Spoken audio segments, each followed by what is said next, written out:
آپ تصور کریں کہ صرف چکوال اور جہلم میں ٹورسٹ کے لیے گیس کریں کتنے کو سپاٹس ہیں جنہیں دیکھنا اور جنہیں فلم کرنا وہ اپنی معراج سمجھے گا. At least 2000. چکوال کے بارے میں واقفان حال کہتے ہیں کہ یہ ایک طلسم ہوش ربا ہے.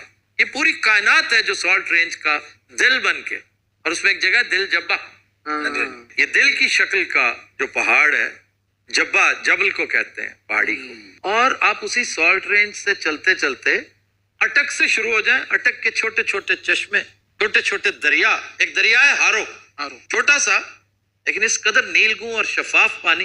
وہاں سے آپ پنڈی آ جائیں، اسلام آباد دیکھیں، پھر آپ چکوال داخل ہو جائیں. آپ تلا گانگ سے آنورڈ چلتے چلتے جب کالا باغ پہنچیں گے تو دریائے سندھ کا ہیوج نیلگوں پارٹ آپ کے ہوش نہ اڑا دے تو میرا نام بدل